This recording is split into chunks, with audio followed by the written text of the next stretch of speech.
3ನೇ ತಾರೀಕು ಡಿಸೆಂಬರ್ 3ನೇ ತಾರೀಕು ಮುದ್ದೇಬಿಹಾಳದಲ್ಲಿ ಈ ಭಾಗದ ಎಲ್ಲ ರೈತರು ಕೂಡಿ ನಾವೊಂದು ಹೋರಾಟ ಮಾಡಿದ್ವಿ. ಏನ್ ನಮ್ಮ ರೈತರು ತೊಗರಿ ಕಟಾವು ಮಾಡಿ ರಾಶಿ ಮಾಡ್ತಾ ಇದ್ದಾರೆ. 1 ಎಕರೆಗೆ 1 ಚೀಲನೋ 2 ಚೀಲನೋ ಬರ್ತಾ ಇದೆ, ಅದಕ್ಕಿಂತ ಜಾಸ್ತಿ ಬರ್ತಾ ಇಲ್ಲ. ಜಾಸ್ತಿ ಬಂದಿದೇನಪ್ಪ? 1 ಚೀಲ 2 ಚೀಲಕ್ಕಿಂತ ಜಾಸ್ತಿ ಬರ್ತಾ ಇಲ್ಲ. ಮೇಲೆ ತುದಿಕಾಯಿ ಆಗಿರ್ತಾವು. ಅದಕ್ಕೆ ಪರಿಹಾರ ಕೊಡಬೇಕು. ಪರಿಹಾರ ಕೊಡಬೇಕಾಗಿದ್ರೆ ಮೊದಲು ಏನ್ ಮಾಡಬೇಕು? ನಮ್ಮ ಹೊಲಕ್ಕೆ ಬಂದು ಹೌದಲ್ವಾ, ಅದಕ್ಕೆ ಸರ್ವೆ ಮಾಡಬೇಕು ಅಂತ ಹೇಳಿ ನಾವು ಕೃಷಿ ಅಧಿಕಾರಿಗಳಿಗೆ, ಜಿಲ್ಲಾಧಿಕಾರಿಗಳಿಗೆ ಮನವಿ ಪತ್ರವನ್ನು ಸಲ್ಲಿಸಿದ್ವಿ. ಅವತ್ತೇ ಧರಣಿಯನ್ನ ನಿರಂತರವಾಗಿ ಮುಂದುವರಿಸ್ತೀವಿ ಅಂತ ಹೇಳಿದ್ವಿ. ಆದ್ರೆ ಆ ದಿನ ತಾಲೂಕಿನ ತಹಸೀಲ್ದಾರು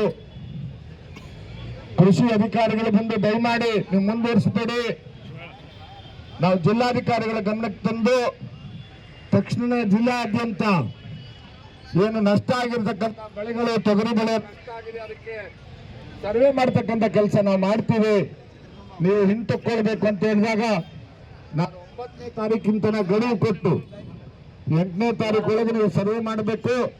ಸರ್ವೆ ಮಾಡಿಲ್ಲ ಅಂತಂದ್ರೆ ನಾವು ಖಂಡಿತ ಮತ್ತೆ 9ನೇ ತಾರೀಕು ಉಗ್ರ ಹೋರಾಟ ಮಾಡ್ತೀವಿ ಅಂತ ಹೇಳಿ ಆ ಸಂದರ್ಭದಲ್ಲಿ ನಾವು ಅಧಿಕಾರಿಗಳಿಗೆ ಹೇಳಿದ್ವಿ.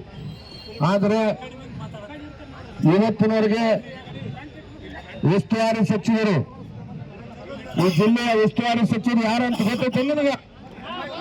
ಯಾರಾದ್ರೆ ಅವ್ರ ಹೆಸರೇನು ಗೊತ್ತೈತೇನೋ? ಈ ಜಿಲ್ಲೆಯ ಉಸ್ತುವಾರಿ ಸಚಿವರು ಯಾರು? ಎಲ್ಲೂ ಕೂಡ ಯಾರಿಗೂ ಗೊತ್ತಿಲ್ಲದೆ ಇರತಕ್ಕಂಥ ಉಸ್ತುವಾರಿ ಸಚಿವರು ಇವತ್ತಿದ್ದಾರೆ.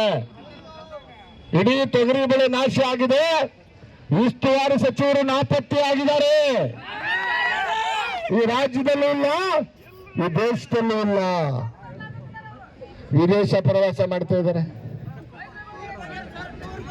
ಕಳೆದ 2 ತಿಂಗಳಿಂದ ರೈತರು ಅಲ್ಲಲ್ಲಿ ಹೋರಾಟ ಮಾಡ್ತಾ ಇದ್ದಾರೆ. ಆದರೂ ಕೂಡ ಉಸ್ತುವಾರಿ ಸಚಿವರು ಒಂದು ಸಭೆ ಮಾಡಿ ನಿಮ್ಗೆ ಯಾರಿಗೂ ಕೂಡ ಸರ್ವೆ ಮಾಡಬೇಕು, ಪರಿಹಾರ ಕೊಡಬೇಕು ಅಂತ ಹೇಳಿಲ್ಲ.